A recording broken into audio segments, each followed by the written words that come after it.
What this does is this does not get rid of the single subject at all. It merely says that we're taking up regulations that we find are inappropriately passed by the prior administration, and your bill would say that we can look at them. It still has to be within the 60 legislative days, but we can compile them together only during the last year of any administration. Is that accurate? That is accurate.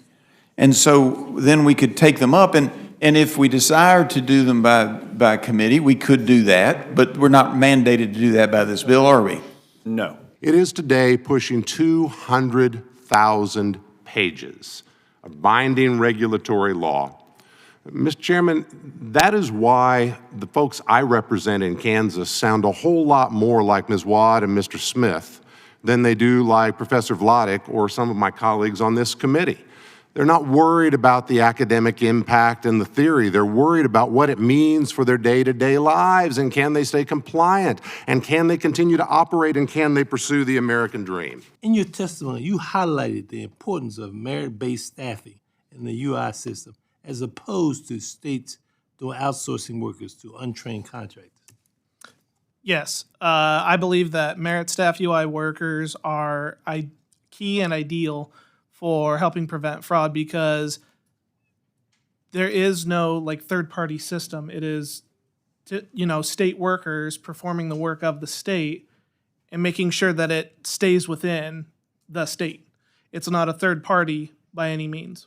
Just 3 weeks into the Trump administration, we are seeing, again, who this president is and what his administration is all about. We received the news just today that they are effectively trying to shut down the Consumer Financial Protection Bureau, the CFPB. This is the agency that makes sure that you're protected from bad actors, from folks who engage in fraud, who try to rip off consumers every day, and Donald Trump has decided to make that easier. USAID saves lives around the world. For less than 1% of our annual budget, it ends famines, stops pandemics in their tracks, and keeps adversaries like China and Russia from turning vulnerable countries against us.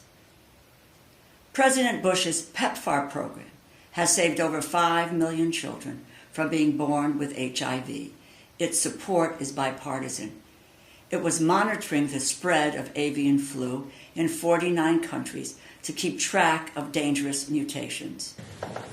Well, I think the most important thing is that Trump publicly endorses the plan. And right now there's uncertainty as to whether it should be one bill or two bills. I think you read off all the tax cuts that he wants, and I think that's great. I support all those tax cuts. But for the budget reconciliation to work, then you're going to have to offset those tax cuts with revenue. So a couple of the exemptions he mentioned would help a little bit, but it still doesn't pay for the Social Security exemption. That's $1.4 trillion. If I'm correct, with what the CBO scores that. So that's a pretty substantial amount that's going to have to be offset in other areas. So I'm going to support whatever, because I believe that we need to make our fiscal house in order. I ran for this office after the 118th Congress, one of the most unproductive in U.S. history, failed to get a farm bill. And folks in my district work very hard, and certainly looking to Congress to work hard to land a farm bill this session, and I'm hopeful to be part of that. I know that the Republican senators were down at Mar-a-Lago with the president. I saw Speaker Mike Johnson interviewed over the weekend, and there seems to be two very different visions of how best to get the Trump agenda through. Looks to me like the Senate's getting impatient because they see, too many members of your caucus on the Republican side of the House. I won't name any names. Chip Roy and others that are holding things up. What's the latest? Well, yeah, it's a big project, obviously, a big process, and there's this debate between one or two bills, and I personally support the leadership here in the House and some of the advantages of one bill. It's enough to get everybody on board. One time, I think it'll be even more challenging getting them on board two times. So I'm very you know, I'm very sympathetic to Leader Johnson's focus on that, Speaker Johnson's focus on that. But at the same time, if the Senate has a plan that passes and comes over and it's before us and we can act on it, then let's do it. I think the bottom line is we need to move the agenda forward for the American people, and there's plenty of changes that need to be incorporated into one or two bills. And it's a really incredible opportunity we have with unified government. And I'm most interested in making sure that we take full advantage of that opportunity, be it through one or two bills. So that only happens if the Republicans stick together in the House. And so far, that's looking a little bit challenging. Do you think that'll happen to be able to do the one big, beautiful bill? I do think it'll happen. Whether it's with one bill or two, I don't know. I mean, I'm not going to commit to that. And I don't think it matters as long as we get them done. I think the process that we're undergoing right now is really key to helping everybody get on board with a big bill. And this is huge. We're talking big policies. We're talking huge numbers. We're talking about funding for the border initiatives. We're talking about major tax policies and the extension of the Tax Cuts and Jobs Act, which if we don't act on that, it'll represent the greatest tax increase on American people in the history of our country. This is not a symbolic post. This is the beating heart of our nation's national security infrastructure. Gabbard has no experience working in intelligence. Donald Trump picked her solely because she is entirely loyal to him and will use our intelligence in any way that suits Donald Trump, not the United States. The damage to our national security will be immeasurable.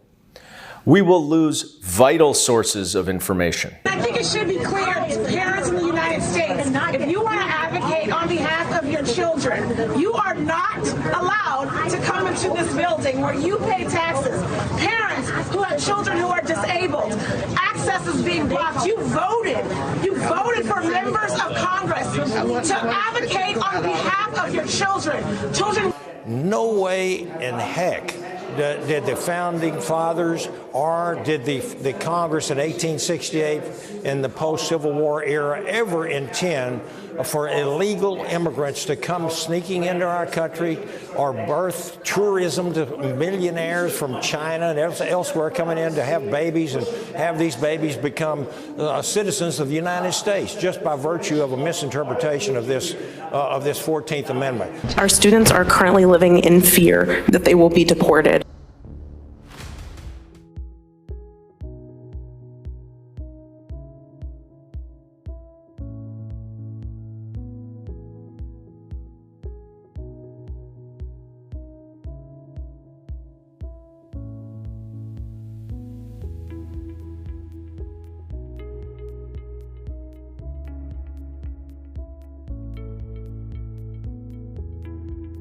Everyone should be concerned, because even though your child may wake up and not be thinking about an ICE agent coming like some other children are, if that were to happen, it's going to affect your child. And how are you going to talk about that? So Dr. Newton, the USDA's latest farm income report shows a sharp increase in net farm income for 2025. Are you familiar with this report? Yes, sir. It's largely driven by economic and disaster assistance. It's where the increase in income comes from. Is that correct? That's correct. And if you follow the numbers, $42.4 billion or 23.6% of net farm income is expected to come from disaster or assistance payments. Is that correct? Yes, sir. But he said on day one he would lower the prices. That hasn't happened. Is that disappointing to you at all? Well, I think that, Pamela, you would understand that things that are already in transit, things that are already on the shelves, have a baked-in price. I do believe that we will reduce not just inflation, but the cost therein. Mr. Weinzierl, can you describe how USDA factors into the planning for your farm each year? And if USDA were to freeze funds that you expected to receive, how would that impact your current operations? So we are not using any funds that have been freezed, but we have a lot of neighbors, and just reading media reports of other farmers, I can see where that is very impactful to them, especially with EQIP. There's many different types of practices within EQIP. A lot of farmers in Illinois maybe use it to start cover crops or something like that, where the variable costs are not as high. But in other practices where you've purchased equipment, or perhaps did major dirt work around waterways where you could easily have $100,000 or more dollars, it would be very devastating if that is not followed through.